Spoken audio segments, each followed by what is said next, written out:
It has taken a couple of years, but we finally arrived at Bingeman's Screampark here in the Kitchener-Waterloo region. Can't unfortunately film inside, so we're just going to give you an idea of the atmosphere of this haunt, as I've heard a lot of very good things about it. It's actually very pricey too. All in was $48 to get into this haunt. 6 different houses as advertised as part of the experience. It definitely is on a sprawling set of grounds at the bottom of Bingeman's here. So let's get inside Screampark and check it out. Okay, we are all done the Bingeman's experience. It was about an hour in total. A little bit of a wait. Saturday before Halloween, so that kind of makes sense. Really extensive and good haunted house. Definitely give it high marks. It reminds me of Screamers on the other side of town, say of Toronto. Very similar in the sense that like the first experience is all these tractor trailers that are mixed together, which you have essentially like every pretty much haunted house idea and concept meshed into this first house. Very much a butcher shop, the dilapidated house that's falling apart, a lot of canted angles and very tight corners and blackout areas as well where you couldn't see anything at all. A lot of people were getting very confused getting through there. You'll find a lot of like classic fun fair type of things in here. So you obviously got a trauma tunnel, you have moving floors, a lot of weird sort of rooms. Gave me very much a fun house kind of vibe while I was in there. Then the second half, you go through all these sort of miniature sort of villages that are in the forest itself. So you kind of like meander through the woods and then you discover these villages as you go.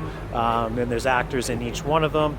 It's very cool. I wouldn't say that was the scariest portion of the haunt per se. Definitely the highlights, the beginning and the end, because that's where the main houses are. Once you're done the village section, then you go back into the largest house. It's like a permanent house, essentially where you get your tickets and everything. So it kind of looks like a farmhouse. It was a marquee building. Obviously, it's set up year-round. A ton of animatronics in that building. In fact, you'll probably find some of your favorite animatronics somewhere along the course of this particular event, because it seems like they have every single haunted animatronic out there in this offering. So definitely, if you're a fan of animatronics, this is definitely a haunt you want to check out for sure. I found the timing of some of them a little bit off. There's just so many that if you're with other groups, they tend to trigger them, and then you got to catch up to the next group in order or to catch up to the animatronic, let it reset, so that way you can kind of get the full effect of it, which I had to do a couple of times, backtrack and then go back to get the full effect of what it was about.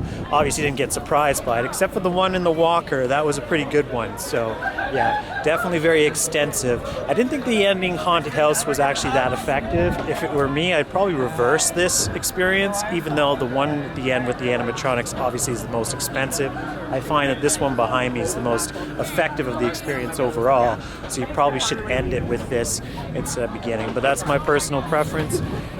Outside of that, it was definitely worth coming down here. It's taken so long for me to finally get it in, so I'm definitely glad I did. It was definitely scary. It was definitely, I probably would like to do it on a less busy day to get a better effect of what it's all about, because there was definitely a lot of excitedness, let's say, in the background, and made things sort of difficult if you actually wanted to be scared here in the cold outskirts of Guelph, Kitchener-Waterloo.